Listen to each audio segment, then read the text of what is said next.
हाँ भाई, हम लोगों ने कल पढ़ा था कि भाई एक क्वेश्चन पढ़ा था कि why is it recommended that the acid should be added to water not water to acid. Acid को पानी में मिलाना चाहिए, न कि पानी को एसिड में मिलाना चाहिए, है ना। तो अभी हमारे पास क्या है, एक प्रक्रिया आती है भाई ये वाली, ठीक है। इस प्रक्रिया को हम पढ़ेंगे डाइल्यूशन। क्या चीज पढ़ेंगे भाई? डाइल्यूशन। और डाइल्यूशन को हिंदी में हम लोग तनुकरण बोलते हैं भाई। क्या बोलते हैं? तनुकरण। हमारे पास इसके अंदर क्या होगा भाई? मिक्सिंग एन एसिड और बेस विद वाटर। जब भी हम क्या करेंगे, किसी एसिड को या किसी भी बेस को, जैसे मान लीजिए हमने पढ़ा था कि HCl एसिड है भाई, ठीक है।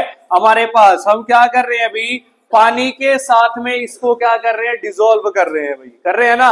तो ये क्या बनाएगा भाई, H3O पॉजिटिव आयन बनाएगा और प्लस में क्या बनाएगा, Cl नेगेटिव आयन बनाएगा भाई। इसको दो स्टेप में भी कर सकते हैं अभी। HCl है हमारे पास, प्लस क्या कर रहा है अभी H2O, ठीक है। प्लस में क्या बनाएगा, H पॉजिटिव और प्लस में Cl नेगेटिव। तो ये क्या करेगा, रिमेनिंग पानी के साथ क्या करेगा भाई, रिएक्ट करेगा और क्या बना देगा भाई, H3O पॉजिटिव आयन बना देगा भाई, ठीक है, बना देगा ना।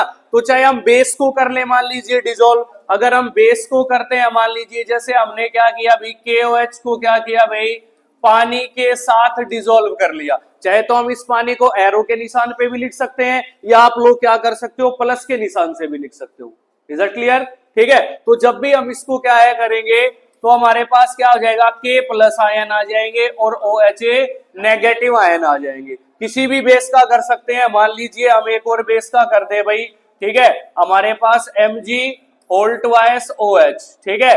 अगर इसको मान लीजिए हम लोग क्या करते हैं, तो ये क्या बनाएगा भाई, Mg प्लस और प्लस में क्या बनाएगा, OH नेगेटिव आयन बनाएगा भाई। मान लीजिए हम NaOH का भी कर सकते हैं भाई, ठीक है।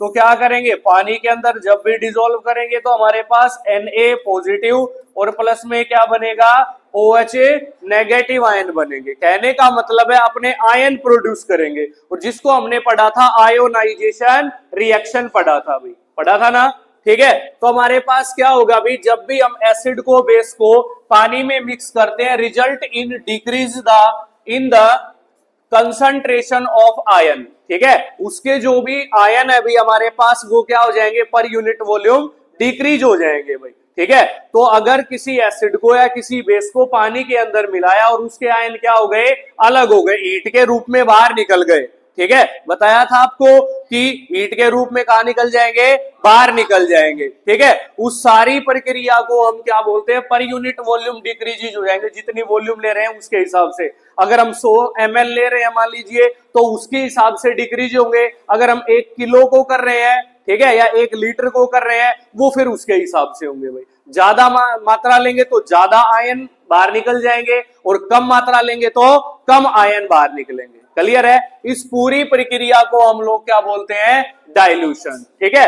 तो जब हम एसिड को करेंगे तो एसिड क्या हो जाएगा, डाइल्यूट हो जाएगा भाई। क्या हो जाएगा, डाइल्यूट। अगर बेस को करेंगे तो बेस क्या हो जाएगा, डाइल्यूट, मतलब उसका तनुकरण हो जाएगा। समझ में आ गई बात? बेस को करेंगे तो OH नेगेटिव आयन कम हो जाएंगे, और एसिड को करेंगे तो H पॉजिटिव आयन क्या हो जाएंगे, कम हो जाएंगे भाई। समझ में आ रही है बात सभी को?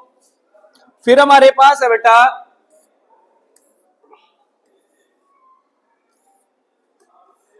ये चीज मैं आप लोगों को बता चुका हूं कि भाई एसिड जो है वो स्ट्रॉन्ग कब होता है और जो है वीक कब होता है भाई, ठीक है। जो भी स्ट्रॉन्ग आर एसिड और बेस सॉल्यूशन कब स्ट्रॉन्ग होगा, कब वीक होगा भाई, बता चुका हूं ना, ठीक है। एसिड स्ट्रॉन्ग कब होंगे, जब भी उनके अंदर H पॉजिटिव आयन की हायर क्वांटिटी, अमाउंट, कंसंट्रेशन जो भी मिलेगा, ठीक है, तब वो क्या होंगे बेटा, स्ट्रॉन्ग एसिड होंगे। और जब H पॉजिटिव आयन की क्वांटिटी, कंसंट्रेशन उनके अंदर कम मिलेगी, वो क्या हो जाएगा, वीक हो जाएगा भाई। ऐसा ही बेसिस के अंदर है भाई, अगर इसके अंदर क्या मिलेगा, OH नेगेटिव आयन की कंसंट्रेशन ज्यादा मिले, ठीक है, तो क्या होगा, ये स्ट्रॉन्ग बेस हो जाएगा। और वही कंसंट्रेशन अगर कम हो जाएगी तो उसको क्या बोलेंगे, वीक बेस बोल देंगे। क्लियर है सभी को? ठीक है। फिर हमारे पास क्या है भाई, कि यहां से एक इंपॉर्टेंट टॉपिक आता है भाई, जिसको हम लोग बोलते हैं पीएच स्केल भाई। क्या बोलते हैं भाई, पीएच स्केल बोलते हैं भाई।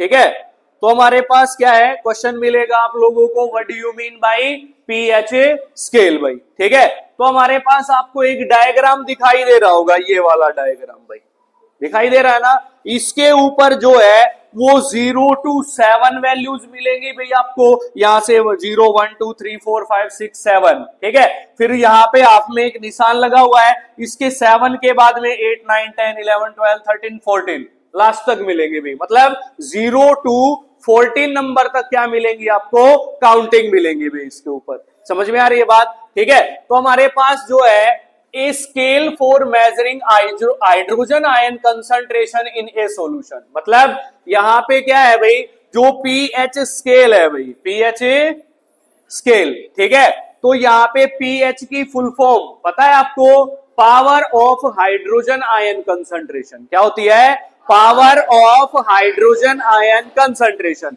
समझ में आ गई बात। ठीक है, तो इस स्केल के जरिए से हम ये चीज मेजर करते हैं कि हाइड्रोजन आयन कंसंट्रेशन किसके अंदर ज्यादा है और हाइड्रोक्साइड आयन कंसंट्रेशन किसके ज्यादा है। ठीक है, जिसके अंदर H पॉजिटिव मतलब हाइड्रोजन आयन कंसंट्रेशन ज्यादा होगी वो मोर एंड मोर एसिडिक होगा, और जिसके अंदर OH नेगेटिव आयन कंसंट्रेशन ज्यादा से ज्यादा होगी वो क्या होगा, मोर एंड मोर बेसिक हो जाएगा। तो इस स्केल के जरिए से मेजर करेंगे हम लोग। समझ में आ रही है बात। ठीक है, तो हमारे पास ये एक स्केल है जिसमें हाइड्रोजन आयन की क्या मेजर करते हैं, कंसंट्रेशन को, और किसके अंदर मेजर करेंगे, सॉल्यूशन के अंदर। उस स्केल को क्या बोलेंगे बेटा, पीएच स्केल। क्या बोलेंगे भाई, पीएच स्केल भाई। ठीक है, जो भी हमारे पास पी है, पीएच का स्टैंड वो पोटेंज के ऊपर करता, जर्मन लैंग्वेज का वर्ड है भाई, मीनिंग पावर। पोटेंज का मतलब क्या होता है, पावर होता है भाई। ठीक है, और पीएच स्केल के ऊपर क्या होता है भी, on the pH scale we can measure generally from 0 to 14 भाई। ठीक है, मैंने बताया था 0 से 14 तक काउंटिंग होगी भाई। ठीक है, तो 0 की जो वैल्यू होगी वो होगी एसिडिक, और 14 की वैल्यू होगी वो होगी बेसिक एल्केलाइन भी बोल सकते हैं, इनको बोल सकते हैं ना।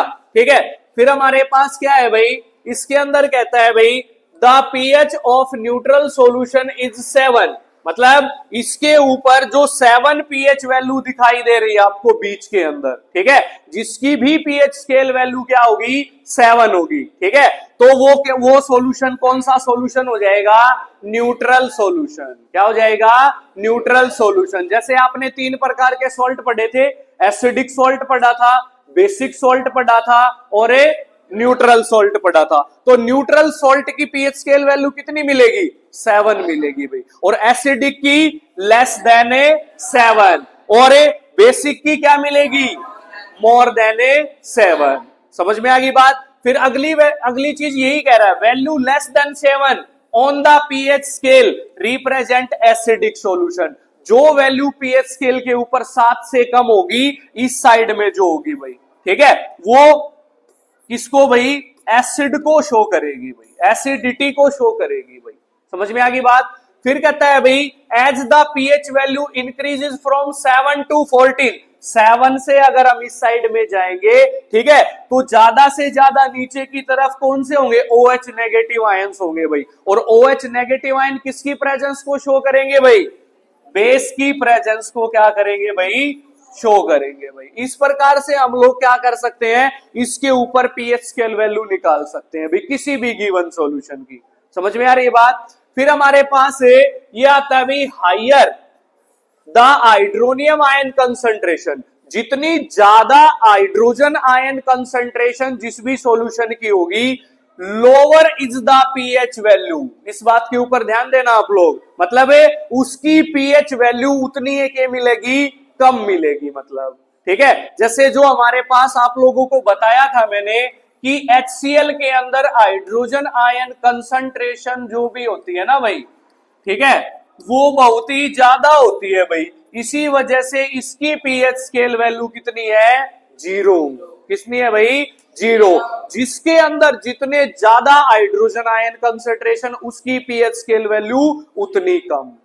समझ में आ गई बात। और इसके अंदर क्या होगा, जितने ज्यादा उतनी वैल्यू क्या हो जाएगी, मैक्सिमम हो जाएगी भाई। किसके अंदर, बेस के अंदर OH नेगेटिव आयन ज्यादा मिलेंगे तो पीएच वैल्यू भी ज्यादा मिलेगी। मतलब जैसे NaOH है हमारे पास, NaOH जिसको आप लोग कास्टिक सोडा बोलते हो ना, या सोडियम हाइड्रोक्साइड बोलते हो, इसकी पीएच स्केल वैल्यू कितनी है भाई?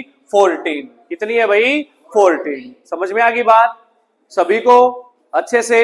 ये हमारे पास क्या था भाई? पीएच स्केल था भाई। ठीक है भाई। फिर आपके पास आता है अभी देखो, इस प्रकार से एक स्केल है हमारे पास, ये बड़ा है भाई। इसके अंदर हम लोग क्या पढ़ेंगे? इसके ऊपर अलग अलग पीएच वैल्यू, जैसे हमारे पास एक यूनिवर्सल इंडिकेटर अगर हम लोग लेंगे, ठीक है, तो ये क्या करेगा? उसके ऊपर ऐसे ऐसे कुछ कलर मिलेंगे। जैसे आप लोग देख रहे हो कि 0 अगर होगी तो अगर ऐसा कलर मिलेगा भाई यूनिवर्सल इंडिकेटर के ऊपर, अगर ऐसा कलर बना दे तो मतलब जिसकी पीएच के, अगर हम इसको HCl एसिड में डालें यूनिवर्सल इंडिकेटर को, तो कैसा कलर शो करेगा? ऐसे कलर का शो करेगा भाई। ठीक है। अगर किसी की 14 होगी तो कैसा कलर आएगा? ऐसे कलर का आएगा। अगर किसी की 4 होगी तो ऐसा कलर आएगा, किसी की 2 होगी तो ऐसा कलर आएगा, 6 होगी तो ऐसा आएगा, 7 होगी तो ऐसा, 8 आएगी, 9 आएगी, उसके हिसाब से आपको कलर दे रखे हैं। 0 to 14 कलर्स दे रखे हैं भाई। अगर हम किसी सॉल्यूशन के अंदर यूनिवर्सल इंडिकेटर को डिप करते हैं, डुबोते हैं मान लीजिए, तो जिसकी जितनी पीएच स्केल वैल्यू होगी उसके हिसाब से ही कलर आएगा भाई। समझ में आ रही है बात? अगर इसके बीच में होगी, जैसे 7.1 होगी तो कलर यहां से स्टार्ट हो जाएगा और 7.9 तक यहां तक चलेगा, फिर 8.1 से 8.9 तक वहां तक चलेगा। समझ में आ गई बात? ठीक है। तो इसी प्रकार से इनकी पीएच स्केल वैल्यू मेजर करते हैं भाई हम लोग। ठीक है। जैसे गास्ट्रिक जूस होते हैं भाई, आप लोगों ने डाइजेस्टिव सिस्टम पढ़ा होगा 7th क्लास के अंदर, या जो लाइफ प्रोसेस आपका जो चैप्टर आएगा उसके अंदर भी पढ़ेंगे, तो उनके अंदर होती है गास्ट्रिक ग्लैंड होती है भाई। क्या होती है?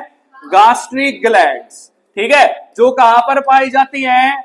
स्टमक की वॉल्स के अंदर पाई जाती है भाई। किसके अंदर पाई जाती है? स्टमक की वॉल्स के अंदर पाई जाती है गास्ट्रिक ग्लैंड, जो इनर वॉल होती है उनके अंदर। ठीक है। तो देन हमारे पास ये गास्ट्रिक जूस छोड़ती है भाई। HCl छोड़ती थी, पेप्सिन छोड़ती है और मुकुस छोड़ती है भाई। छोड़ती है ना। जो पेप्सिन होता है वो प्रोटीन डाइजेस्टिंग एंजाइम होता है, जो प्रोटीन को पेप्टोज में तोड़ सकता है ना। हाइड्रोक्लोरिक एसिड क्या काम करेगा? एसिडिक मीडियम क्रिएट करेगा, भोजन को सॉफ्टन बनाने का काम करेगा। जो भी हार्मफुल बैक्टीरिया बाई चांस हमारी बॉडी में चले जाएंगे भोजन के साथ, उनको किल करने का काम करेगा और भोजन को डाइजेस्ट करने में सहायता करेगा भाई। ठीक है। और जो मुकुस होता है वो स्टमक की इनर लाइनिंग को क्या करता है? प्रोटेक्ट करने का काम करता है। इज दैट क्लियर सभी को? ठीक है। तो गास्ट्रिक जूस जो भी होगा, ठीक है, उनकी पीएच स्केल वैल्यू इसने 1.2 बताई। ये 1.2 जो होती है वो पेप्सिन और मुकुस की होती है, क्योंकि HCl की पीएच स्केल वैल्यू 2.2 होती है हमारे स्टमक के अंदर जो रिलीज होता है। और नहीं तो लैब के अंदर जो भी होगा कंसंट्रेटेड एसिड, उसकी कितनी होगी? अभी अभी बताई थी आप लोगों को, 0। कितनी होगी? 0 होगी भाई। क्लियर है सभी को? फिर हमारे पास लेमन जूस। लेमन जूस तो देखा होगा आप लोगों ने, जिसका प्रयोग आप लोग करते हो नींबू का। ठीक है। उसकी पीएच स्केल वैल्यू कितनी होती है? अबाउट 2.2 होती है। इसको हम खा पी सकते हैं भी आराम से, सलाद वगैरह में गिर के, सब्जी वगैरह में डाल करके खा सकते हैं ना। फिर हमारे पास प्योर वाटर जो होगा, ठीक है, उसकी और ब्लड की भाई, ठीक है, दोनों की, प्योर वाटर हो हमारे पास, ब्लड हो, पीएच स्केल वैल्यू कितनी मिलेगी? 7.4 मिलेगी भाई। समझ में आ गई बात? इसकी जो 7.1 मिले, 2 मिले, 3 मिले, ये क्या होता है? न्यूट्रल ही होगा भाई, जो 7 पॉइंट समथिंग कुछ भी हो जाए। समझ में आ गई बात? ठीक है। तो हमारे पास मिल्क ऑफ मैग्नीशिया, फॉर्मूला क्या होगा मिल्क ऑफ मैग्नीशिया का? बता चुका हूं आप लोगों को। क्या होगा? Mg होल्ट Y से OH। ठीक है। ये क्या है भाई? Milk of magnesia. Magnesium hydroxide को क्या बोलते हैं? मिल्क ऑफ मैग्नीशिया, जिसकी पीएच स्केल वैल्यू कितनी है? 10 है भाई। कितनी है? 10। क्लियर है भाई सभी को? ठीक है। फिर हमारे पास सोडियम हाइड्रोक्साइड अभी अभी बताई, कितनी थी भाई? 14 भाई। कास्टिक सोडा जिसको बोलते हैं हम लोग, बोलते हैं ना। इज दैट क्लियर सभी को? अभी यहां पे हमारे पास आता है जो कि मैं आपको करवा चुका हूं, वही स्ट्रॉन्ग एसिड, स्ट्रॉन्ग बेस वगैरह जो भी है वो करवा चुका हूं भाई। अभी हमारे पास एक क्वेश्चन आएगा भाई, क्या? इंपॉर्टेंस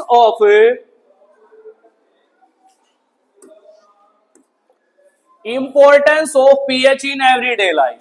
ठीक है, इसको ये भी कर सकते हैं अभी, व्हाट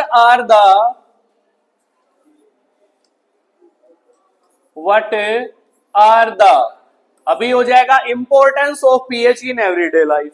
ठीक है, ये क्वेश्चन हो जाएगा अभी आपका। ठीक है, या इसमें ऐसा भी लिख सकते हैं हम लोग कि write the role of acid in everyday life. ठीक है, या write the role of pH value in everyday life. कभी आपको 7th क्लास में भी बताया गया होगा, चैप्टर नंबर 2 के अंदर ये चीज लिखवाई गई होगी आपको। ठीक है, तो सबसे पहले हमारे पास क्या है भाई कि जो भी ये पैराग्राफ दे रखा है अभी इसके अंदर, ठीक है, तो हमारी बॉडी जो है भाई, नंबर 1 पॉइंट लिखेंगे इसका भाई हम लोग। ठीक है, कि हमारी बॉडी जो काम करती है वो इस पीएच वैल्यू के ऊपर काम करेगी भाई। कितनी पीएच वैल्यू? 7.0 टू 7.8। समझ में आ गई बात? तो हमारी बॉडी की जो हेल्दी पर्सन होता है, ठीक है, उसकी पीएच वैल्यू कितनी होती है भाई? 7.0 टू 7.8। अगर हमारी बॉडी की पीएच स्केल वैल्यू इससे ज्यादा हो जाए या क्या हो जाए, लेस देन हो जाए, तो क्या हमारी बॉडी जो है वो प्रॉपर रूप से कार्य करेगी? नहीं करेगी भाई। उस फॉर्म में हमारी बॉडी क्या हो जाएगी? अनहेल्दी हो जाएगी भाई। समझ में आ रही बात? तो अगर हमारी बॉडी की पीएच स्केल वैल्यू 7.0 टू 7.8 रहती है तो हमारी बॉडी क्या है, आसानी से नॉर्मल पर्सन की तरह काम करेगी भाई। समझ में आ गई बात? पहला पॉइंट क्लियर है सभी को अच्छे से? चलो फिर हमारे पास इसका दूसरा पॉइंट आता है भाई, क्या? ये वाला भाई, यहां से when pH of rain water, जो भी रेन वाटर होता है, बारिश आती है एसिडिक रेन, अभी कल बारिश हुई थी, ठीक है, तो बहुत ज्यादा दिन में बारिश हुई थी, ठीक है, तो सबसे पहले जो बारिश आई होगी वो कौन सी रेन होगी? Acid rain. कौन सी होगी? Acid rain. क्योंकि मैं आपको पहले भी बता चुका हूं कि जो भी फॉसिल फ्यूल जलाते हैं, जो भी व्हीकल चलाते हैं, उन फ्यूल के अंदर सल्फर की मात्रा होती है, नाइट्रोजन की मात्रा होती है और कार्बन की मात्रा होती है। जब भी ऑक्सीजन के साथ में जलेंगे तो दिस मींस दैट क्या बनाएंगे? अपने ऑक्साइड बनाएंगे भाई। बनाएंगे नहीं बनाएंगे अपने ऑक्साइड, ठीक है। जैसे कार्बन है भाई हमारे पास, कार्बन को अगर ऑक्सीजन की प्रेजेंस में जलाएंगे तो CO2 बनाएगा, कार्बन मोनोऑक्साइड, कार्बोनेट वगैरह बनाएगा अपने ऑक्साइड, ठीक है। नाइट्रोजन अगर ऑक्सीजन की प्रेजेंस में जलेगी तो नाइट्रोजन मोनोऑक्साइड का, सॉरी भाई, नाइट्रोजन डाइऑक्साइड, ठीक है, NO3 और भी चीज बनाएगा। सल्फर वाले अगर करेंगे मान लीजिए तो SO सल्फर मोनोऑक्साइड बनेगी, सल्फर डाइऑक्साइड बनेगी, सल्फर ट्राई बनेगा, सल्फेट वगैरह बनेगा। तो क्या बनेगा? ये अपने ऑक्साइड बना लेंगे भाई, ठीक है। और जब भी ये ऑक्साइड क्या करेंगे, वाटर मॉलिक्यूल के साथ, पानी के साथ रिएक्ट करेंगे तो क्या फॉर्म करेंगे? एसिड फॉर्म करेंगे भाई। करते हैं ना, उस दौरान एसिड रेन आती है भाई। समझ में आ रही बात? तो जो कार्बन वाले हैं वो कौन सा एसिड बनाएंगे?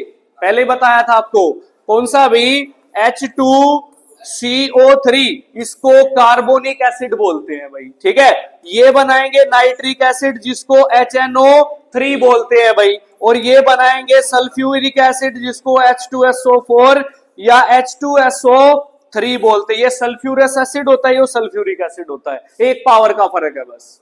समझ में आ गई बात? ये एसिड बनाएंगे तो वो एसिड बारिश के रूप में आ जाएंगे, उसको क्या बोलेंगे? Acid rain. तो इसमें सीधा डायरेक्ट, इतनी ज्यादा रामायण नहीं बतानी जो मैंने बताई है, इसमें सीधा डायरेक्ट लिख देना, when pH value of rain water is less than 5.6। अगर रेन वाटर की पीएच स्केल वैल्यू किससे लेस हो जाए? 5.6 से लेस हो जाए, उसको क्या बोलेंगे? Acid rain. क्या बोलेंगे भाई? Acid rain. Is that clear? Clear है सभी को?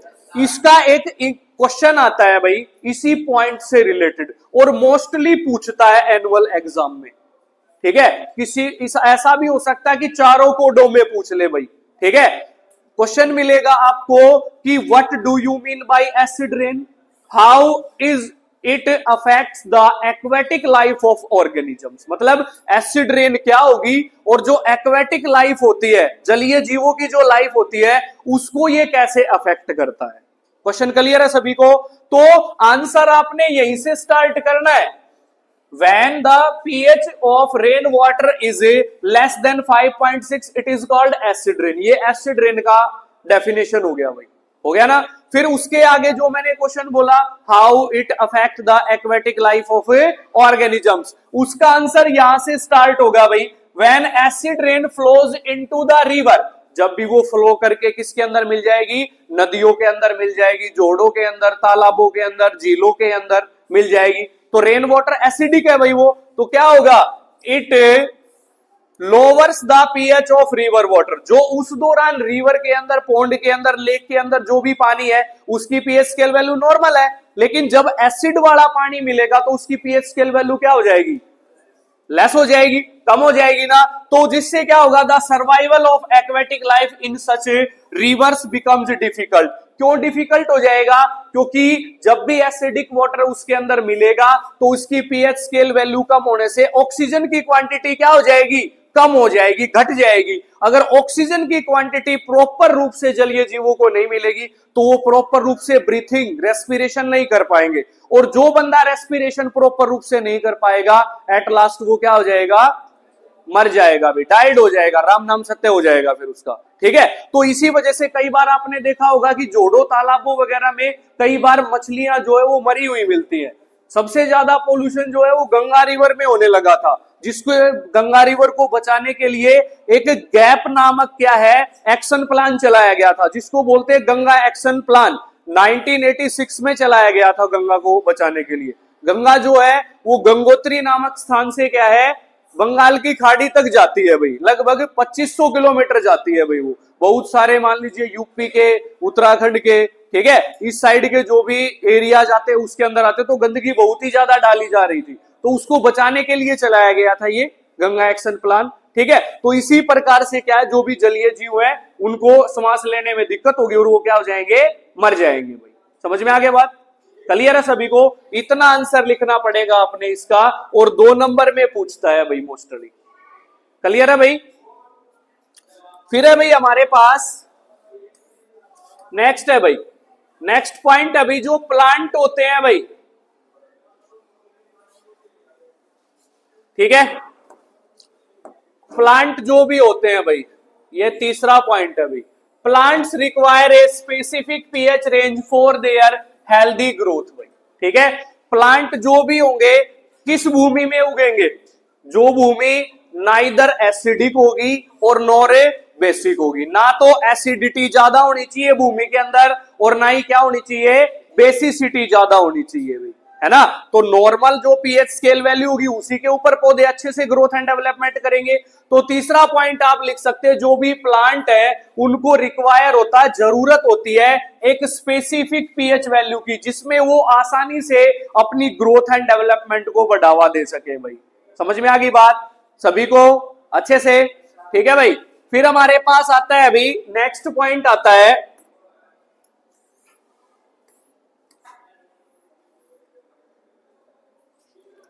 हमारी जो बॉडी के अंदर क्या होता है कि एक स्टमक नामक जगह होती है, होती है, होती है नहीं होती है। तो हमारे डाइजेस्टिव सिस्टम के अंदर भी एसिड का रोल या पीएच स्केल वैल्यू का बहुत ज्यादा बड़ा रोल है भाई।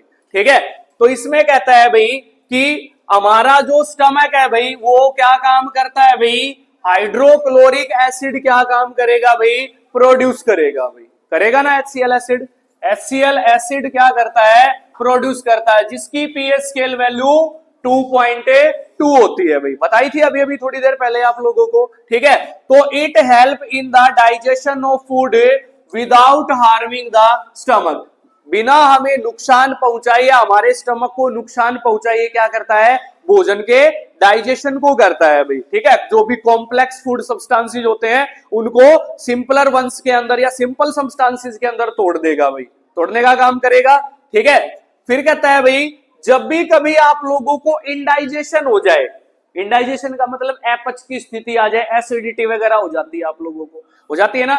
ये आप लोगों ने क्या है चौथे पॉइंट के रूप में लिखना है भाई, कितना, आवर स्टमक से स्टमक तक ही करना है भाई, हमको बिना नुकसान पहुंचाए, ठीक है। फिर यहां से एक क्वेश्चन बनता है भाई इनडाइजेशन, क्या बनता है, इनडाइजेशन मतलब अपच या एसिडिटी की शिकायत हो जाती है आप लोगों को।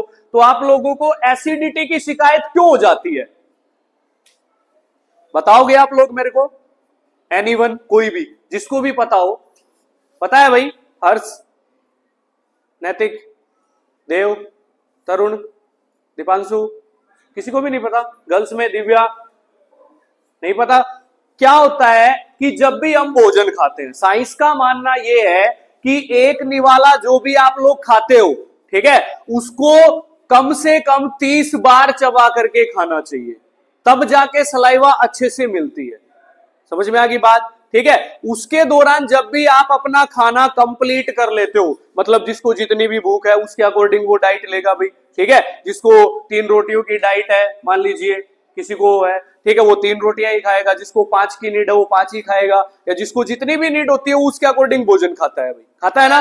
तो खाना खाने के बाद, ठीक है, कम से कम आधे घंटे पानी नहीं पीना चाहिए, क्यों, क्योंकि खाना खाने के बाद जो है वो डाइजेशन की प्रोसेस क्या होती है, चालू हो जाती है भाई, हो जाती है ना। तो उस दौरान जो गैस्ट्रिक ग्लैंड होती है हमारे स्टमक के अंदर, वो क्या प्रोड्यूस करेंगी, सबसे पहला HCl प्रोड्यूस करेंगी, करेंगी ना, दूसरा पेप्सिन प्रोड्यूस करेंगी, तीसरा मुकुस प्रोड्यूस करेंगी। पेप्सिन और मुकुस से कुछ नहीं होगा, लेकिन अगर हम वो पानी पिएंगे तो एसिड के अंदर मिलेगा, मिलेगा नहीं मिलेगा, तो एसिड की क्वांटिटी हमारे स्टमक के अंदर कम होगी, ज्यादा हो जाएगी, ज्यादा हो जाएगी ना, हो जाएगी या नहीं हो जाएगी। उसकी वजह से आप लोगों को क्या आने लगती है, खट्टी डकार वगैरह आने लगती है भाई, आने लगती है ना। उस चीज सिचुएशन को हम लोग क्या बोलते हैं, एसिडिटी बोलते हैं, या आप लोग इनडाइजेशन बोल सकते हो, उसको क्या बोल सकते हो, इनडाइजेशन, ठीक है। हिंदी में इसको अपच बोलते हैं भाई, क्या बोलते हैं, अपच, मतलब भोजन कंप्लीट रूप से ना पचना भाई, समझ में आ गई बात। तो हम क्या प्रयोग करेंगे, इनो का प्रयोग करते हो। इनो जो होती है उसमें मिल्क ऑफ मैग्नीशिया होता है भाई, ठीक है, क्या होता है, मिल्क ऑफ मैग्नीशिया, ठीक है, जो कि एक क्या है भाई, मिल्ड बेस होता है, हमको नुकसान नहीं पहुंचाता, ठीक है। तो हमारे स्टमक के अंदर क्या है, एसिड है, ठीक है, ये क्या है, बेस है। तो एसिड बेस के साथ क्या करेगा, रिएक्ट करेगा, क्या बनाएगा, सॉल्ट प्लस वाटर। इस इनडाइजेशन की प्रोसेस से हमें क्या मिल जाएगी, राहत मिल जाएगी भाई, मिल जाएगी नहीं मिल जाएगी, क्लियर है सभी को अच्छे से। तो ऐसी चीजें जो हमें क्या करती हैं, एसिडिटी से राहत देती हैं, रिलीफ देती हैं, उन चीजों को हम एंटासिड बोलते हैं भाई, क्या बोलते हैं, एंटासिड। यहां पे वो टर्म आई हुई है भाई, ठीक है। तो इसने कहा to get rid of this pain, pain and irritation होने लगती है, होने लगती है ना हमारे पेट में, ठीक है। People use bases called antacid, ठीक है। फॉर एग्जाम्पल क्या आ जाएगा, milk of magnesia, Mg whole twice OH, जिसको आप लोग क्या बोलते हो, इनो, क्या बोलते हो, इनो, समझ में आ गई बात। या इसकी डेफिनेशन एक छोटी सी सिंपल सी भी लिख सकते हो कि भी the substances that prevent from acidity, acidity से जो भी प्रिवेंट करते हैं उनको क्या बोलते हैं हम लोग, एंटासिड्स बोलते हैं भाई, समझ में आ गई बात। एग्जाम्पल चेंज नहीं होगा भाई, क्लियर है सभी को। चलो भाई, फिर हमारे पास क्या कहता है भाई, अभी आता है भाई, हमारे मुंह के अंदर भी होती है भाई ये चीज, पीएच स्केल जो भी वैल्यू होती है भाई, वो हमारे मुंह को भी क्या रखती है, कंट्रोल में रखती है भाई, ठीक है। तो ये कहता है भाई, टूथ डिके का नाम सुना होगा आप लोगों ने, सुना है टूथ डिके का नाम, ठीक है।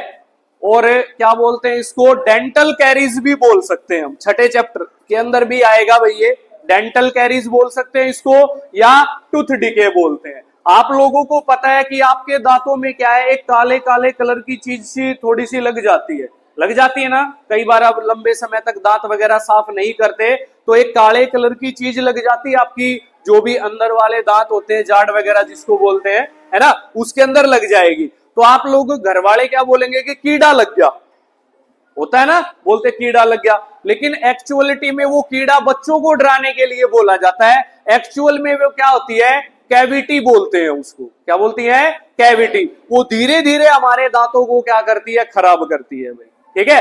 और एक बैक्टीरिया के सहायता से हो जाती है, जिस बैक्टीरिया का नाम है भाई स्ट्रेप्टोकोकस मोटानस, ठीक है। ये वो बैक्टीरिया है भाई जिसकी वजह से हमें टूथ डिके हो जाता है भाई, समझ में आ गई बात, ठीक है। ग्रोथ ऑफ बैक्टीरिया हो गई हमारे माउथ के अंदर, जिससे शुगर का डिग्रेडेशन हो जाता है, शुगर कन्वर्ट हो जाती है किसके अंदर, एसिड्स वगैरह बनाएगी भाई वो, ठीक है। जिससे जो भोजन स्टमक में जाकर पचना चाहिए वो दांतों में फंसा हुआ भोजन वही डिग्रेडेशन होने लगता है, तो वहां पे प्रोटीन्स वगैरह भी मिलेंगे उनके अंदर, वो अमीनो एसिड बनाएंगे भाई, बनाएंगे ना, और जो फैट होते हैं वो क्या बनाएंगे, फैटी एसिड बनाएंगे भाई। तो सुबह के टाइम आप लोगों को मुंह आपका खट्टा खट्टा मिलता है भाई, एसिड्स के कारण मिलता है, कभी देखना ऑब्जर्व करके आप लोग, ठीक है। तो उस दौरान हम एक मिल्ड बेस का यूज करते हैं जिसको आप कोलगेट बोलते हो, मिल्क ऑफ मैग्नीशिया, वो भी मिल्क ऑफ मैग्नीशिया होता है भाई, ठीक है। तो जब भी हम ब्रूस के ऊपर लगा करके ब्रूस करेंगे मान लीजिए, तो एसिड बेस के साथ रिएक्ट करेगा और हमारा मुंह क्या हो जाएगा,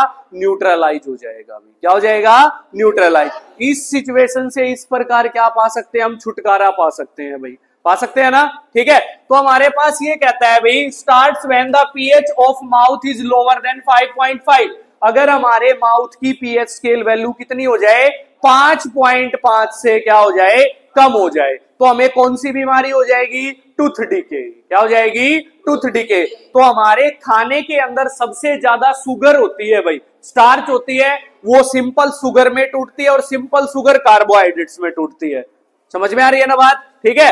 तो उससे क्या होगा, पीएच स्केल वैल्यू कम होने से एसिड की मात्रा बढ़ेगी, जिससे शुगर का डिग्रेडेशन होगा और वो एसिड्स रिलीज करने लग जाएगी भाई, समझ में आ गई बात, ठीक है। जिससे क्या होगा, जो हमारे दांत की ऊपर वाली परत होती है उसको बोलते हैं टूथ एनेमल, जो कि एक सफेद कलर की परत आप लोगों को दांत के ऊपर दिखाई दे रही होगी, दिखाई देती है ना, जब भी आप मिरर वगैरह में आपके दांतों को देखते हो एक सफेद कलर की परत दिखाई देती है, जिसको टूथ इनेमल बोला जाता है भाई, जो किससे बनती है भाई, कैल्शियम हाइड्रोक्सी एपेटाइट से बनती है भाई, ठीक है। या इसको बोल सकते हैं कैल्शियम फॉस्फेट, क्या होता है, कैल्शियम फॉस्फेट, ये इसका केमिकल नेम है भाई, एक्चुअल जो केमिकल नेम होगा वो है भाई ये, ठीक है। तो कैल्शियम का साल्ट भी बोल सकते हैं इसको, या कैल्शियम फॉस्फेट भी बोल सकते हैं भाई, समझ में आ गई बात, ठीक है। इससे बनी होती है, जो कि हमारी बॉडी में सबसे हार्डेस्ट सब्सटेंस है भाई, नेचुरल हार्डेस्ट सब्सटेंस, नेचर में प्रकृति में जो दांत है वो अपने आप आते हैं भाई, हमारा तो कोई लेना देना नहीं है ना। तो ये हार्डेस्ट सब्सटेंस है हमारी बॉडी के अंदर, ये ना क्या है, किसी चीज के अंदर डिसोल्व हो सकता है, अगर मान लीजिए जैसे पानी पिए, डिसोल्व होने की चीज होती तो इनेमल डिसोल्व होकर हमारे पेट में चला जाता, क्या डिसोल्व हो सकता है, नहीं डिसोल्व होगा भाई, ठीक है। वाटर के अंदर बट कोरोड हो सकता है भाई, अगर हमारी पीएच स्केल वैल्यू जो माउथ की है वो किससे बिलो हो जाए, 5.5 से बिलो हो जाए भाई, ठीक है। ये सारा काम क्यों होता है भाई, bacteria present in the mouth produce acids, अभी अभी यही बात बताई है मैंने आप लोगों को, जो माउथ के अंदर बैक्टीरिया प्रेजेंट होते हैं भाई, ठीक है, वो क्या प्रोड्यूस करते हैं भाई, एसिड प्रोड्यूस करते हैं भाई, क्या प्रोड्यूस करते हैं, एसिड, ठीक है। तो देन किसका डिग्रेडेशन होगा, शुगर का डिग्रेडेशन होगा, अभी भी यही चीज बताई थी मैंने आप लोगों को। And the food particle remaining in the mouth after eating, जब भी हम भोजन खाते हैं उस दौरान क्या है, फूड पार्टिकल हमारे माउथ के अंदर रह जाते हैं भाई, ठीक है। तो इसको प्रिवेंट करने का एक बेस्ट वे है भाई हमारे पास, ठीक है, कि हमारे माउथ को क्या है, हम भोजन खाने के बाद में क्या करेंगे, अच्छे से क्लीन करेंगे। ब्रुश चाहे मान लीजिए आप सुबह मत करो, कोई दिक्कत नहीं है, लेकिन खाना खाने के जस्ट बाद 5 मिनट बाद 10 मिनट बाद आप लोग एक बार ब्रुश कर लें, ठीक है। अभी स्कूल में तो पॉसिबल नहीं होगा, मान लीजिए जैसे दोपहर में खाना खाओगे, लेकिन सुबह जब खाना खा के आते हो उस दौरान आप लोगों को खाना खाने के बाद ब्रूस कर लेना चाहिए, जो भी फूड पार्टिकल आपके दांतों में फंस गए हैं वो निकल जाएंगे। तो ऐसी सिचुएशन आएगी, नहीं आएगी, रात को जब खाना खाते हो उस दौरान मुंह को अच्छे से साफ करने चाहिए, ब्रूस वगैरह कर लेना चाहिए। नॉर्मल अगर ब्रूस मार लोगे पानी लेके मुंह में तो भी वो फूड पार्टिकल निकल जाएंगे, जिससे ये वाली सिचुएशन नहीं आएगी भाई। पहली चीज क्लियर है, प्रिवेंशन। दूसरी प्रिवेंशन है कि टाइम टू टाइम जो है वो डॉक्टर जो होता है, जो दांतों का डॉक्टर होता है उसको क्या बोलते हैं, डेंटिस्ट बोलते हैं, ठीक है। तो डेंटिस्ट के पास टाइमली क्या है, 1 महीने में 2 बार या 1 महीने में 1 बार, दूसरे महीने में 1 बार, ठीक है। इस प्रकार से हम महीने में 1 बार अगर अपने दांतों का चेकअप करा सके तो बहुत अच्छी बात होगी। दांतों की किसी भी प्रकार की बीमारी आप लोगों को नहीं होगी भाई। समझ में आ गई बात, ठीक है। तो हमारे पास क्या है, फिर हम क्या कर सकते हैं भाई, टूथपेस्ट का यूज कर सकते हैं भाई, जो कि कैसा होता है, नेचर में बेसिक होता है भाई, जो हमें क्या कर देगा, इस सिचुएशन से प्रिवेंट कर सकता है भाई, न्यूट्रलाइज कर देगा एक्सेस एसिड को। क्लियर है भाई सभी को अच्छे से। फिर हमारे पास आता है भाई कि self defence by animals and plants through chemical welfare भाई, ठीक है। तो हमारे पास क्या है भाई, सेल्फ डिफेंस। सेल्फ डिफेंस मतलब है आत्मरक्षा। सेल्फ डिफेंस हर एक का अधिकार है भाई, ठीक है। बाय एनिमल्स जंतुओं के द्वारा, एंड प्लांट प्लांट के द्वारा, through the chemical welfare chemicals का यूज करके। तो केमिकल्स का यूज करके हम कैसे डिफेंस कर सकते हैं भाई खुद की, जैसे मैंने आप लोगों को बताया था, क्या था भाई, एक वेस्प स्टिंग था भाई। क्या था, एक वेस्प स्टिंग। क्या होता है ये, ततैया जो भी हो है उसका डंक, या जिसको हम बिरड बोल देते हैं, बोलते हैं ना, ठीक है। तो हमारे पास एक होती है हनी बी। हनी बी का भी क्या होता है भाई, स्टिंग होता है भाई, डंक होता है भाई, ठीक है। फिर एक बताया था आपको नेटल स्टिंग। क्या बताया था, नेटल स्टिंग बताया था भाई, ठीक है। फिर एक बताया था आप लोगों को आंट स्टिंग, बताया होगा। ये सारे के सारे जो स्टिंग है, कोई भी स्टिंग है चाहे, वो कौन सा एसिड छोड़ते हैं भाई, मिथेनोइक एसिड छोड़ते हैं भाई। कौन सा एसिड छोड़ते हैं, मिथेनोइक एसिड छोड़ेंगे भाई, छोड़ेंगे ना मिथेनोइक एसिड, ठीक है। तो मिथेनोइक एसिड को हम लोग क्या बोल सकते हैं, फॉर्मिक एसिड बोल सकते हैं भाई, बोल सकते हैं ना, इसका दूसरा नाम हो जाएगा भाई, हो जाएगा ना, ठीक है। तो ये एसिड जब भी हमारी बॉडी के अंदर इंजेक्ट होगा, जाएगा उस डंक के जरिए से, तो क्या प्रोड्यूस करेगा, पेन एंड इरिटेशन प्रोड्यूस करेगा भाई, करेगा नहीं करेगा, ठीक है। तो उस पेन एंड इरिटेशन से बचने के लिए, और स्वेल्विंग आ जाती है, सूजन आ जाएगी ना, तो उससे बचने के लिए हम लोग क्या करेंगे, एक मिल्ड बेस का उपयोग करेंगे भाई, करेंगे ना। तो इस पैराग्राफ में यही चीज बताई गई है भाई। क्या कहता है, have you ever seen stung by honey bee. क्या आपको कभी क्या है, हनी बी का स्टिंग है, लगा है किसी ने किसी को, तो किसी ने इनमें से काटा होगा भाई, काटा होगा ना। तो bee stinging leaves an acid which causes pain and irritation.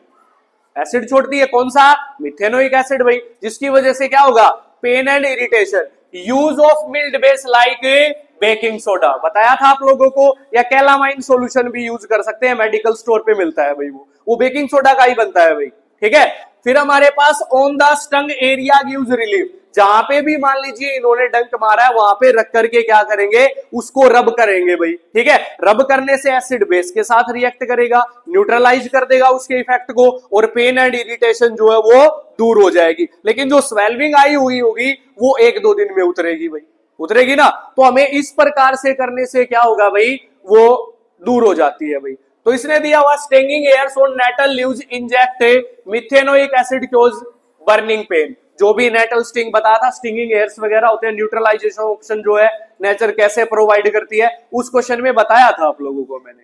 Is that clear, ठीक है। तो ये 5 पॉइंट है भाई हमारे पास, ये उसी क्वेश्चन का पार्ट है भाई, कि जो पीएच वैल्यू होती है उसका हमारी जीवन में, हमारी दैनिक जीवन में क्या लाभ है भाई। समझ में आ गई बात सभी को अच्छे से। फिर हमारे पास है भाई एक क्वेश्चन हमारा रहता है यहाँ पे इस पैराग्राफ के अंदर भाई, जो ये बड़ा वाला रंगीन पैराग्राफ है भाई। तो इसमें कहता है, क्या कहता है भाई, इसमें कह रहा है कि जो एसिड्स है भाई, एसिड्स इन अदर प्लैनेट्स भाई, कौन से प्लैनेट पर एसिड होते हैं, तो ये बताएगा भी द एटमोस्फियर ऑफ विनस।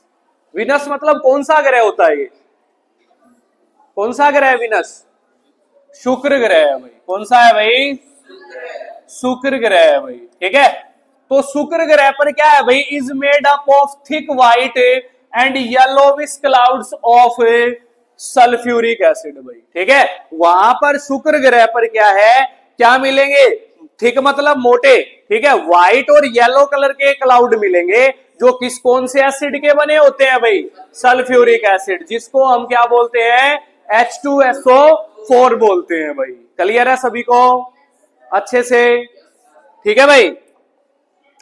फिर हमारे पास ये क्वेश्चन आता है, ये मैं आप लोगों को करवा चुका हूं भाई।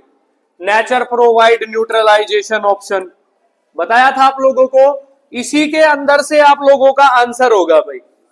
ठीक है, क्या है ये? है भाई, हो जाएगा how nature provide neutralisation option, या इसको आप ऐसा भी कर सकते हैं, how nature provides neutralisation reaction भाई।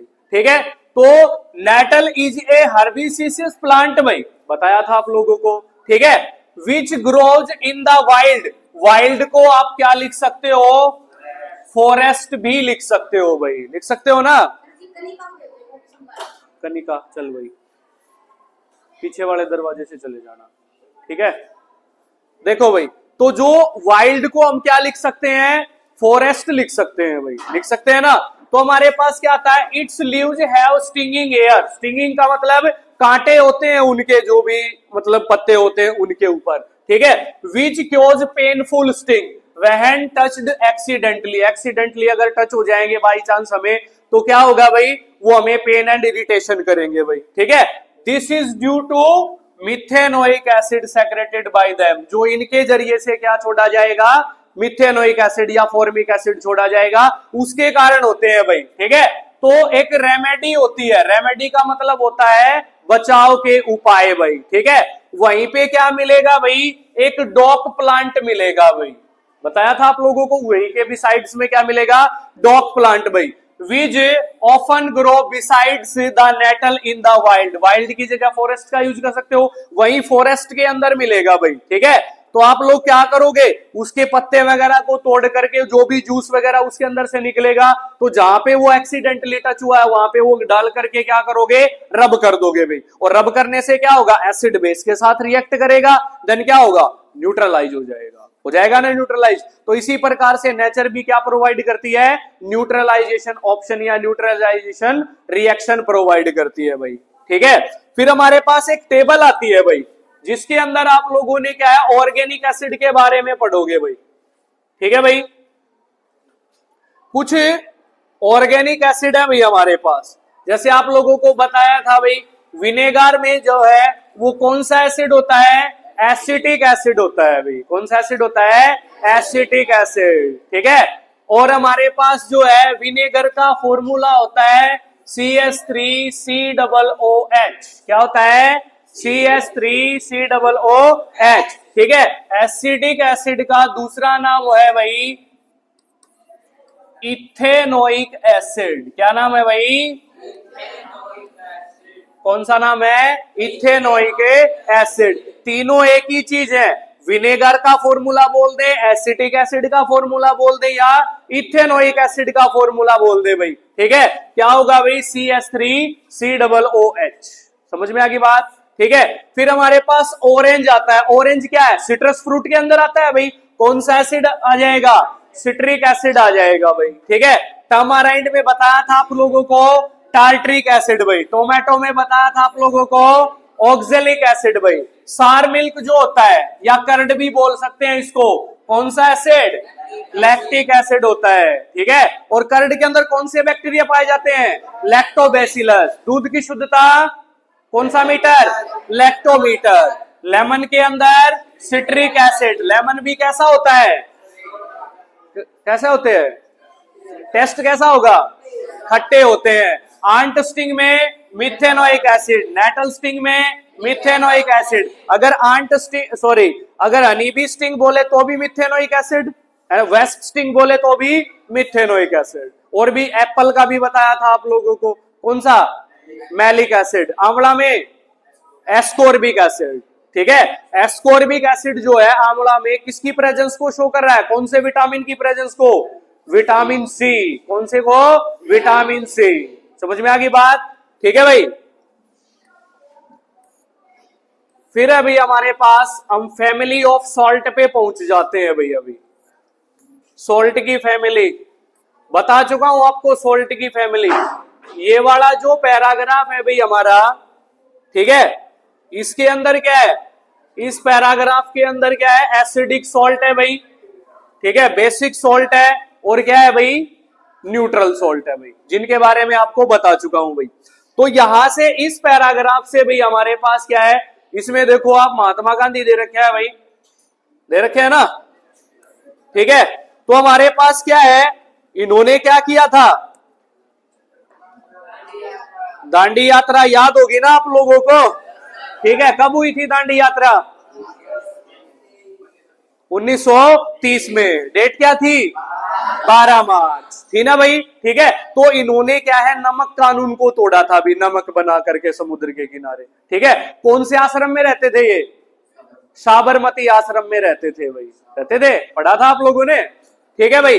तो केमिकल्स फ्रॉम कॉमन सॉल्ट, जो कॉमन सॉल्ट है वो कैसे आता है भाई हमारे पास, ठीक है। तो इसके अंदर आता है भाई कि जो सी वाटर होता है भाई, सी वाटर कंटेन्स मैनी सॉल्ट, सी वाटर के अंदर बहुत सारे सॉल्ट होते हैं भाई। कहां से आते हैं, डू यू नो, कहां से आएंगे सॉल्ट सी वाटर के अंदर, चट्टानों से कहां से आएंगे, नदियां बह के आएंगी, तो कहां से लेके आएंगी, चट्टानों से लेकर के आएंगी। चट्टानों के पास वो मिनरल कहां से आ गए, बता सकते हो। वोल्केनो इरप्शन के बारे में पढ़ा होगा, ज्वालामुखी जो भी होता है, ठीक है। वैसे इसकी फुल एक्सप्लेनेशन 3rd चैप्टर में पढ़ोगे, जहां पे मिनरल और गैंग पार्टिकल के बारे में आप लोग पढ़ोगे, साल्ट कहां से आया, कैसे आया, ठीक है। या यहां पे भी बता देता हूं आप लोगों को, वोल्केनो इरप्शन के बारे में पढ़ा होगा आप लोगों ने, ठीक है, जिसका मेन कारण होता है धरती के पास 3 लेयर होती हैं। कौन सी कौन सी, अच्छा हिंदी मीडियम से हो क्या, ठीक है। पहली होती है अर्थ क्रस्ट, क्या होती है, अर्थ क्रस्ट होती है भाई। दूसरी क्या होती है, कौन सी होती है, मेंटल होती है भाई, ठीक है। तीसरी होती है कोर, कौन सी होती है, कोर। इसके 2 पार्ट होते हैं, एक तो इनर कोर और दूसरा आउटर कोर। समझ में आ गई बात। 8वीं क्लास में एक चैप्टर पढ़ा था आपने, सम नेचुरल फिनोमिना, उसमें पढ़ा था आप लोगों ने कि भूकंप आ जाता है, ये प्लेटें मूवमेंट करती रहती है ना, पढ़ा होगा ना आप लोगों ने। इनको हम प्लेट्स भी बोल सकते हैं, सेगमेंट्स भी बोल सकते हैं ना। तो ये प्लेटें जो होती है बेटा, वो चक्कर काटती रहती है, एसएस में पढ़ते होगे, जियोग्राफी में आप लोग ये चीजें पढ़ते हो ना। तो वो प्लेटें चक्कर काटती रहती है ना, तो वे एक दूसरे से टकराती भी है भाई। जब भी आप लोग क्या करोगे, जैसे हथेली को रब करते हो आप लोग, करते हो ना, तो क्या प्रोड्यूस होता है सर्दियों में, हीट प्रोड्यूस होगी, किसके कारण, फ्रिक्शन के कारण। किसके कारण है, फ्रिक्शन के कारण। 9th क्लास में फ्रिक्शनल फोर्स पढ़ा होगा आप लोगों ने, ठीक है। तो पहले फ्रिक्शन होगा, फ्रिक्शन के कारण हीट प्रोड्यूस होगी। तो वो हम तो हाथों को लगभग क्या है, थोड़ी सी देर करके क्या करते हैं, छोड़ देते हैं, हीट प्रोड्यूस होती है, देन हम आसानी से लिख पाते हैं सर्दियों के अंदर। लेकिन वो प्लेटों तो 24 घंटे चक्कर काटती रहती है, दिनों रात चक्कर काटती रहती है। कितनी ज्यादा हीट प्रोड्यूस होगी, बहुत ज्यादा हीट प्रोड्यूस होगी। तो देन आप लोगों ने 7वीं क्लास में एक चैप्टर पढ़ा था, सोयल, चैप्टर नंबर 9, सोयल कैसे बनती है, पढ़ा होगा ना। तो उसके अंदर आप लोगों ने जो ऊपरी परत होती है ना हमारी उपजाऊ मिट्टी की, ठीक है, उसको बोलते हैं ए ओरिजोन, बोलते हैं। जैसे कोई कुई वगैरह खुदवाता है तो उसमें आपने देखा होगा अलग अलग कलर की मिट्टी, अलग अलग शेप साइज के, अलग अलग टेक्सचर मिलता है मिट्टी का, मिलता है ना, ठीक है। उससे नीचे और अलग कलर की मिट्टी आएगी, उसको क्या बोलेंगे, बी ओरिजोन बोलते हैं भाई, बोलते हैं ना। फिर उससे नीचे और अलग कलर की मिट्टी आएगी, उसको क्या बोल देंगे, सी ओरिजोन। और जो एट लास्ट आता है, लास्ट में कंकड़ पत्थर वगैरह आ जाते हैं, बेड रॉक्स बोलते हैं उनको, क्या बोलते हैं, बेड रॉक्स। या इनको हम डी ओरिजोन का नाम भी दे सकते हैं भाई, दे सकते हैं ना। तो वो बेड रॉक्स जो है वो कस्सी वगैरह की सहायता से तो नहीं कूदेंगी, तो क्या होता है, वो मेल्ट होने लगती है भाई। क्या होने लगती है, मेल्ट। किसके कारण, हीट के कारण। किसके कारण प्रोड्यूस हुई, वो जो 3 लेयर बताई, वो क्या करती है, चक्कर काटती रहती है, उनकी हीट प्रोड्यूस होगी, वो मेल्ट डाउन हो जाएंगी, उनके अंदर ये मिनरल्स होते हैं भाई, ठीक है। तो वो मिनरल्स जो भी होंगे, जो मेल्ट होएगा वो मटेरियल, उसको बोलते हैं मैग्मा। क्या बोलते हैं, मैग्मा बोलते हैं भाई, बोलते हैं ना। तो वो जो मैग्मा है वो फ्रॉम हायर कंसंट्रेशन टू कहां जाएगा, लोअर कंसंट्रेशन। 9वीं क्लास में एक चीज पढ़ी थी आप लोगों ने, कोई भी चीज है वो फ्रॉम हायर कंसंट्रेशन से लोअर कंसंट्रेशन की तरफ चलती है भाई, चलती है ना। तो वो क्या करेंगे, जहां से भी ज्वालामुखी फटता है वहीं पे जाएंगे और वहां से निकलने लग जाएगा मैग्मा। किसके रूप में निकलेगा, मोल्टन स्टेट के रूप में निकलेगा भाई। उसको क्या बोलते हैं, जैसे अंगारे देखे होंगे आपने चूल्हे वगैरह के अंदर, जब भी आपकी मम्मी लकड़ियां वगैरह जलाती है तो रेड रेड कलर के कितने अंगारे से होते हैं उसके अंदर, होते हैं ना, वैसे कलर के अंगारे से निकलेंगे भाई, ठीक है। फिर क्या होगा, 1 साल बाद, 2 साल बाद या कुछ टाइम बाद क्या होगा, वो जो अंगारे वगैरह है, मैग्मा जो है वो क्या हो जाएगा, ठंडा हो जाएगा भाई, हो जाएगा ना, ठीक है। तो उनसे एक प्रकार की रॉक्स बनती है जिनको हम लोग बोलते हैं इग्नियस रॉक्स। क्या बोलते हैं बेटा, इग्नियस रॉक्स बोलते हैं भाई, समझ में आ गई। तो आपने क्या है एसएस के अंदर पढ़ा होगा कि एक तो 12 मासी नदियां होती है भाई, होती है ना, जो साल के 12 महीने में चलती रहती है, जनवरी हो, फरवरी हो, मार्च हो, अप टू दिसंबर, ठीक है, साल के सारे महीनों में चलती रहती है। लेकिन एक होती है कि रेनी सीजन के अंदर ही चलती है भाई, चलती है ना। तो जब भी उन रॉक्स के अंदर से जो भी मान लीजिए क्या बोलते हैं 12 मासी नदियां होती है या बारिश के टाइम की जो भी नदियां होती है वो चलेंगी भाई, ठीक है। तो उनके साथ में अगर पानी ज्यादा हो जाता तो चट्टाने भी बह करके चलने लगती है भाई। तो वो बड़ी बड़ी चट्टाने जब ऊपर से पड़ेंगी मान लीजिए, ठीक है, तो वो छोटे छोटे पार्टिकल के अंदर टूट जाएंगी भाई, टूट जाएंगी ना। और उनके अंदर जो भी मिनरल है, जो भी मिनरल होते हैं, सोडियम है, क्लोरीन है, मैग्नीशियम है, कोई भी मिनरल है, फॉस्फोरस है, ठीक है, कोई भी मिनरल वो किसके अंदर डिसॉल्व हो जाएगा, किसके अंदर, पानी के अंदर डिसॉल्व हो जाएगा। और वो पानी एट लास्ट कहां पे मिलता है नदियों का, समुद्र के अंदर मिलेगा भाई, मिलेगा ना, ठीक है। तो वो मिनरल समुद्र के पास से कहां से गए, उन रॉक से गए, इग्नियस रॉक से भाई। समझ में आ गया कि समुद्र के पास जो साल्ट होते हैं वो कहां से आ गए भाई, ठीक है, समझ में आ गई बात, ठीक है। तो उसके पास क्या होता है भाई, डिसॉल्व्ड फॉर्म में मिलते हैं भाई, जहां पे क्या होता है भाई, सोडियम होता है भाई और क्लोरीन होती है भाई।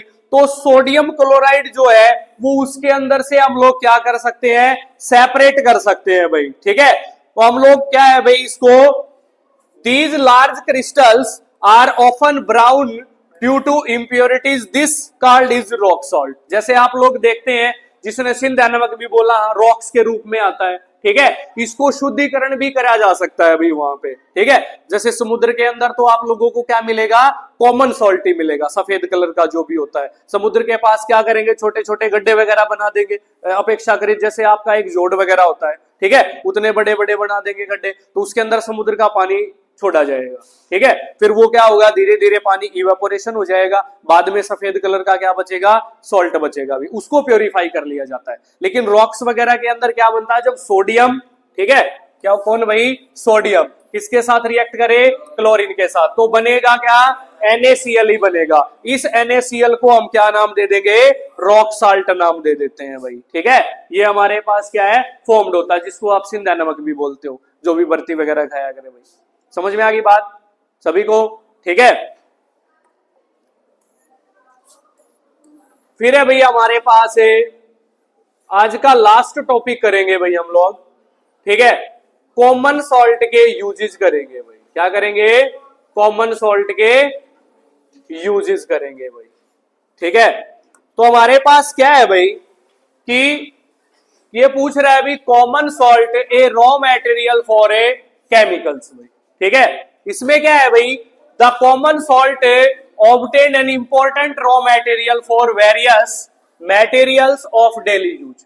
डेली लाइफ में हम लोग क्या करते हैं, जो भी हमारे पास क्या है कॉमन सॉल्ट है उसको रॉ मटेरियल के रूप में यूज करते हैं भाई, करते हैं ना। जैसे फॉर एग्जांपल खाना बनाने के लिए यूज करते हैं, अगर आपको लेमन वाटर चाहिए, लेमनेड चाहिए, तो उसके अंदर भी हम लोग क्या कर सकते हैं, यूज कर सकते हैं। किचन में कितने टाइप के आइटम बना लो आप लोग, ठीक है, उनमें क्या है रॉ मटेरियल के रूप में हम उसका प्रयोग कर सकते हैं, कर सकते हैं नहीं कर सकते हैं। और जो भी बर्फीले इलाके वगैरह है ना, बर्फीले इलाके, वहां पर आइस को मेल्ट करने के लिए भी इसका यूज कर सकते हैं, क्योंकि ये जल्दी क्या कर देगा, उसको मेल्ट कर सकता है भाई, कर सकता है ना, ठीक है। फिर आपके चैप्टर के अंदर क्या है, सोडियम हाइड्रोक्साइड की फॉर्मेशन के दौरान भी क्या करते हैं, सोडियम क्लोराइड का उपयोग किया जाता है। कॉमन जो सॉल्ट होता है उसका प्रयोग कर सकते हैं। बेकिंग सोडा बनाने के लिए भी किसका प्रयोग कर सकते हैं भाई, NaCl का प्रयोग कर सकते हैं भाई। वॉशिंग सोडा बनाते हैं भाई, वॉशिंग सोडा जिसको डिटर्जेंट या सरफ भी बोलते हो आप लोग, ठीक है। फिर ब्लीचिंग पाउडर बनाने के लिए और बहुत सारी चीजें हैं भाई, ठीक है। साबुन वगैरह बनाने के लिए भी इसका यूज किया जाता है भाई। तो कॉमन सॉल्ट के ये क्या आ जाएंगे बेटा, यूजेज आ जाएंगे भाई, ठीक है। आज के लिए इतना ही भाई, ठीक है, ओके, क्लियर है सभी को।